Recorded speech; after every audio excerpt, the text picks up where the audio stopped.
Hi there, hope you're having a pleasant day wherever you may be. I'm at a place that's very difficult to remember, but a place we should definitely never forget. I'm at Manzanar National Historic Site. Yesterday, December 7th, 1941, a date which will live in infamy. Manzanar is located about 10 miles north of the city of Lone Pine off of US 395. And I have visited previously in another video, my 395 in California video, but it was only about a minute long clip, and after subsequent visits here, I realized it was in need of a deeper dive. It's just too important of a place to just kind of gloss over with a 1 minute segment, so that's why I'm here. So for starters, what is Manzanar? Well, if we're going to go with the official title, it is a war relocation center that was used during the early 1940s after the Japanese attack on Pearl Harbor. Now, if we're going to be a little more candid, they were concentration camps, essentially, for Japanese Americans. Now, life for Japanese and Japanese Americans in America prior to World War II was not exactly puppy dogs and ice cream. But the attack on Pearl Harbor definitely put a target on their back. During this era of American history, our president was FDR, and by most accounts, he did a lot of amazing things for our country. However, Executive Order 9066 was not one of them. What this executive order entailed was relocating all of the Japanese and Japanese Americans. Yes, that's right.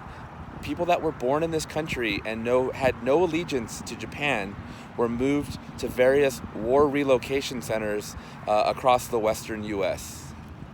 After the attack on Pearl Harbor, which took place in December of 1941, the executive order was put into place around February of 1942, and for the first few months it entailed moving the Japanese and Japanese Americans to processing centers. So the U.S. government took over fairgrounds and racetracks and things like that.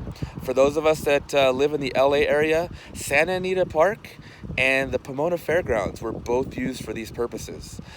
Now, among those was Manzanar. Manzanar actually went from a processing center to the relocation camp as well. They just converted it. And it ended up housing about 10,000 people here over the duration. Now, one of the explanations given to the Japanese as they were moved to these camps was that it was for their protection. They were trying to protect them from the public. However, the people living here quickly noticed that the guard towers were facing inward, not outward. At this site, there were 3 original buildings that remained. There were a couple of guard shacks, and also the gymnasium, which the gymnasium, after the camp closed, it kind of fell into the hands of the local community. It was used for various capacities over the years, till eventually the National Park Service purchased it and converted it into the main chunk of the museum here.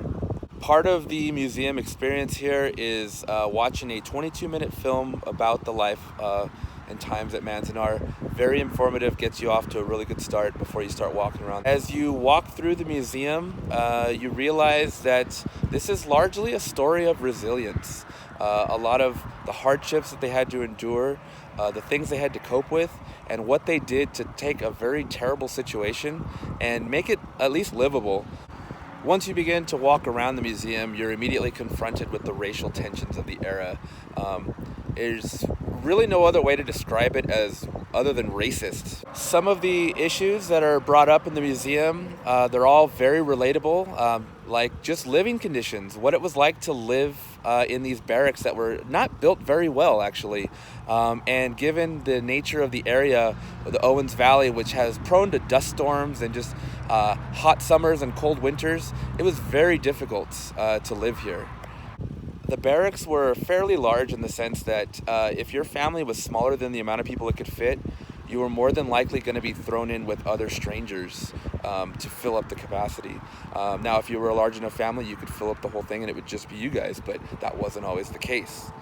Now, all those normal concerns that you would have on the outside world were just as big a concerns inside too. Things like education. How were the children going to be educated? Well, teachers were brought in, and classes were taught from elementary to high school, and there were several people that actually graduated from high school in the camp. Health was another concern, and by the end of the time here, the hospital here at Manzanar ended up being the largest one between Southern California and Reno. And that helped prevent a lot of major diseases from spreading. There were a couple of outbreaks of minor things, but overall, considering that everybody was so confined, that they did a pretty decent job considering. Granted, I'm sure on the outside world it would have been much better, but all things considered, they probably did okay with that. And then eating. That's a major thing. When you have 10,000 people, you got to feed them, right? Well, they went with large mess halls where people would wait in line at every meal period and then basically eat cafeteria style. They'd wait in line, get their food, and all sit in community sort of picnic tables. The food quality varied from bad to not as bad, I guess, from what it read like. Since there were several mess halls on the camp, people would find out which ones had the better chefs, and they would try to go to there, which is a thing that they ended up having to kind of put a stop to. But so that brings to mind the question of, what did people do all day? What gave them some semblance of a real life while they were trapped in there? Well, that's where you start seeing things like baseball teams that were formed, and martial arts, and various types of clubs and things. And there was a picture of baton twirlers in high school, and all sorts of different things that were keeping people occupied. But more importantly than just keeping them occupied, it gave them a taste of the outside world, of a life they probably led before being trapped in here. Speaking of trying to have a life that resembled what they had on the outside, they would tend to gardens and things like that. And at the very beginning of Manzanar, it was a bleak and dreary place. And in some instances where there were gardens and things, it was not so. That was not the case. It was kind of transformed a little bit. Again, making do with a really bad situation and trying to make it livable. In 1945, the war was ending, the executive order was lifted, and upon release, the detainees were given $25 and a bus ticket to wherever they'd like to go. Yes, $25 to compensate for the businesses lost, the homes lost, the farms lost, the lives uprooted. Yes, 25 whole dollars. Another striking feature is the back wall of the gymnasium that has all the names of the 10,000 people that were placed here. And then just in front of that are various quotes from politicians and philosophers over the years, basically discussing unjust actions and people's rights, and kind of reinforcing that we shouldn't let this happen again. So for decades following, the violation of rights, the mistreatment, the dehumanization was never acknowledged by the U.S. government. It wasn't until 1988 when Ronald Reagan finally signed some legislation giving reparations for the 60,000 that were still alive that were affected by the internment camps. Now, visiting Manzanar, it is about 10 miles north of Lone Pine. It is free. The main bulk of the museum can be found in the old gymnasium, which really does have a lot to offer. It really does chronicle the struggle of living at Manzanar, the processes that kind of went into play that led to its creation. And not only does it document the internment camp, but it also talks about the Native Americans that were in the area and the Owens Valley region in general, and what life was like leading to the mid-20th century when Manzanar was put into place. While you're walking through the museum, there's a little section that has ID tags of various people that were in the camp, and you take a tag and then you eventually find the artifact related to them, and you read a little bit more about that person's personal story. There's a lot of personal stories throughout the exhibits and things that really drive a lot of this stuff home. It really makes you think. Now, when Manzanar finally closed, pretty much all of the buildings were torn down and sold for scrap, leaving pretty much just vacant areas with concrete foundations, which the National Park Service has labeled many of them so you can know what kind of building was there. But they've also taken the next step and recreated several of the barracks. So the first two that you can walk through, as far as I can tell, they were probably originally living quarters, and they use a good chunk of that to demonstrate what the living quarters were like in the barracks. But they also use some of that space to demonstrate what education was like and make it look like a classroom and things like that. Another one that they built, and it was for its intended purpose, was the women's latrine. And what's kind of startling about that is that there's no walls. It's where they showered, it's where they used the restroom. And yeah, in between the toilets, there's no barriers. In between the showers, there's no barriers. And a lot of times, most of the time, these were strangers. And you also get to walk through one of the mess halls, which it's basically like a big cafeteria style where they ate. It's really interesting to walk through the recreations of the barracks because it really drives home the what it was like to live here at Manzanar. Now, the barracks and things were known for being pretty shoddy. So ironically, these recreations were probably significantly better built than the originals, I'm sure. Another really interesting part of the experience here at Manzanar is the auto tour. Um, the auto tour, it ends up being about a mile and a half loop, I believe, that kind of takes you past a lot of the old foundations and things like that. There are some spots that you can stop, and there's kiosks that explain more, and a couple things that you can go walk to check out.